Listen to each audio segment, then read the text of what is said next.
I think Donald Trump would have expected there'd be some pushback, but I don't think he would have thought that the world stock markets would react this badly. The reason the stock markets are selling off, the reason they're starting to move towards the exits is because of fear and uncertainty. What's really spooked the markets was China's response to the United States tariffs.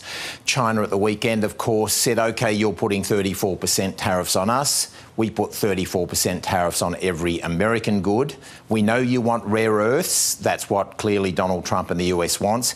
We stop exporting rare earths. China's response has been very calm, very calculated, and now China is starting to talk to South Korea and Japan about their own trilateral trade agreement. So I think that the markets are thinking the whole world financial system here is now in play. We haven't seen anything like this since the Second World War, and I think the markets are thinking Donald Trump really has set off something here that now he can't control. At the weekend, he sent some of his key Praetorian Guard, his key advisors, onto American television to try to sell. They fanned out to try to defend this so-called Liberation Day. Two of them are key people. Firstly, Peter Navarro. Now, Navarro is the ideologue. Navarro is the person who has sold to Donald Trump that this is the land of no tariffs, is the land of the future. Now, Peter Navarro was asked, was this part of a negotiation? And he said, this is not a negotiation,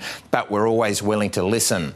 But in some ways, the person to watch over the next 2 or 3 days is Howard Lutnick. He's the Commerce Secretary. Personally, from the time I spent in Washington for the last few weeks, Howard Lutnick is the closest, or one of the closest in the cabinet, as a friend to Donald Trump. He's very, very close, talks to him several times a day. And Lutnick said that the tariffs, are definitely going to stay in place for days and weeks.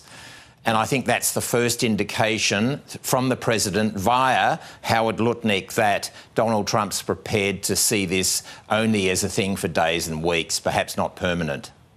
So we have many countries reaching out to Donald Trump. They're trying to negotiate a better deal here. So does that lend itself to it? I mean, has he created maximum leverage here for the US? Well, Gemma, nobody knows. Very few people can read the mind of Donald Trump. Susie Wiles, his chief of staff, is probably one person and Howard Lutnick's another, but even they are never sure. Is Donald Trump doing this as the ultimate opening gambit in this new tariff game, this new world trade game, or is he going to stay the course here and go through this pain? Now, the White House is saying as many as 50 different countries have now approached the White House wanting to begin negotiations. Countries in our part of the world, Southeast Asia in particular, have been really badly hit. This is devastating to countries like Vietnam, Cambodia and others, Malaysia, Thailand, Australia less so. And so, yes, people are now reaching out, wanting to negotiate. That'll include Australia. That'll include Australia's Ambassador Kevin Rudd will be working around the clock with his embassy to try to get our 10% base tariff down to zero. Yeah, so that leverage there on home soil, though, we've seen anti-Trump rallies. I mean, how widespread were these? What is effectively this anti-Trump sentiment they're seeing there?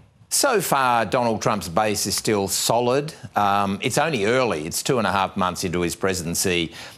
This is starting to make a lot of Americans, I think, wonder, what have we elected here? It's quite different from the first Donald Trump, his first term, where he had a lot of checks and balances against him. This is now Donald Trump unplugged.